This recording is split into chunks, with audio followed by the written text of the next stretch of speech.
44 ধারা জারি, 44 ধারা কিন্তু এরও জারি করতে পারে, ওসিও জারি করতে পারে, ডিসিও জারি করতে পারে। এখন কোথায় কোথাও 44 ধারা জারি আমি তো এই মুহূর্তে বলতে পারবো না।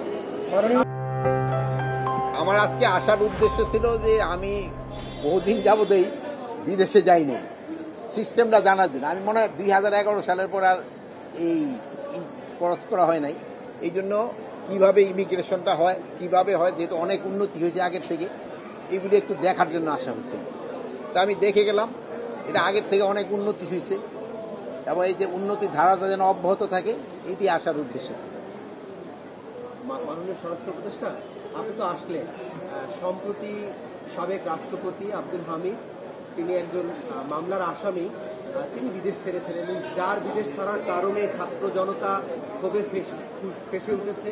তারা কিন্তু রাস্তা অবরোধ করে বসে আছে, তারা আওয়ামী লীগ নিষিদ্ধের দাবিতে। এই যে একটা পরিস্থিতি, অনাকাঙ্ক্ষিত পরিস্থিতি, এই পরিস্থিতির জন্য দায়ী কারা? এই পরিস্থিতির জন্য যারা দায়ী, এই জন্য কিন্তু আমি কয়েকজন আপনারা জানেন যে করা হয়েছে, সাসপেন্ড করা হয়েছে, কাউরে অ্যাটাচ করা হয়েছে এবং একটা ইনকোয়ারি কমিটি করা হয়েছে। ইনকোয়ারি কমিটিতে মনে হয় 3 দিন কার্য দিবসের ভিতরে মানে তাদের রিপোর্টটা সাবমিট করতে বলা হয়েছে এবং ওই রিপোর্ট সাবমিট করার পরেই যারা এটার জন্য দোষী তাদের এগেনস্টে আইনানুগ ব্যবস্থা নেওয়া হবে। অন্য উপদেষ্টা একটা জিনিস জানার বিষয়, সেটা হচ্ছে উপদেষ্টা সাবেক রাষ্ট্রপতিকে নিষেধাজ্ঞার ব্যাপারে একটা নিষেধাজ্ঞা ছিল এসবির পক্ষ থেকে আপনাদের কাছে পাঠিয়েছিল, সে বিষয়ে আপনারা কতটুকু জানেন?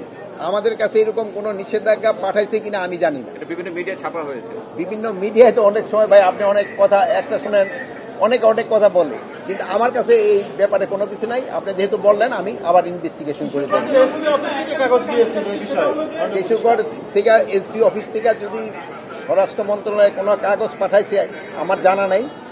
এই জন্য কিন্তু একটা ইনকোয়ারি করা হয়েছে, যেহেতু ইনকোয়ারি কমিটিটা এটা পুঙ্খানুপুঙ্খানু দেখে এটার বিরুদ্ধে একটা আইনানুগ ব্যবস্থা নেওয়ার জন্য বলবে এবং এটার জন্য যারা দোষী তারা কেউ আইনের আওতায় তাদের শাস্তি পেতেই হবে।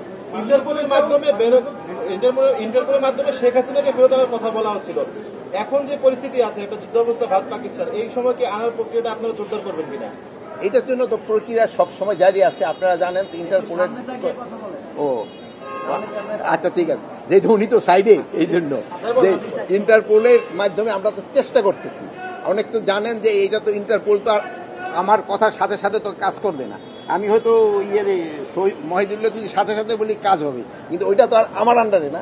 ওইটা তারা সময় হয়তো তারা তাদের আইন কানুন মতো তারা ব্যবস্থা নেয়। আপনারা ব্যবস্থা নিয়েছেন। একটা বিষয় জানতে চাচ্ছি, সেটা হলো যে আমার সদ্য বড় ভাই কিছুক্ষণ আগে ছাত্রদের যে আন্দোলন সে বিষয়ে বলেছেন।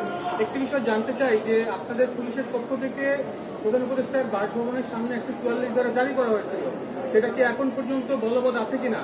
এবং মাননীয় উপদেষ্টা, আজকেও রাজধানীর বিভিন্ন সড়কে কিন্তু আওয়ামী লীগ নিষিদ্ধের দাবিতে কর্মসূচি দেওয়া আছে এবং সাধারণ মানুষের চরম দুর্ভোগ কিন্তু গতকালকে আমরা দেখতে পেয়েছি। আপনারা তো সেটা জানেন। এই বিষয়গুলো নিয়ে আপনি কোনো ব্যবস্থা নেবেন কিনা?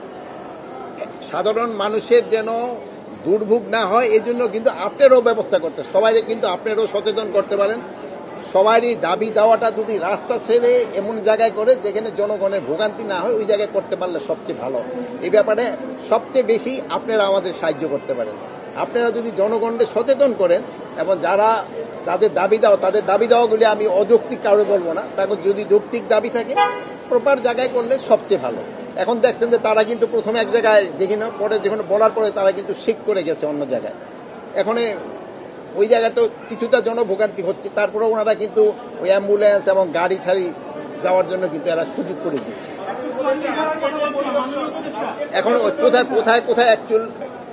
44 ধারা জারি, 44 ধারা কিন্তু এরও জারি করতে পারে, ওসিও জারি করতে পারে, ডিসিও জারি করতে পারে।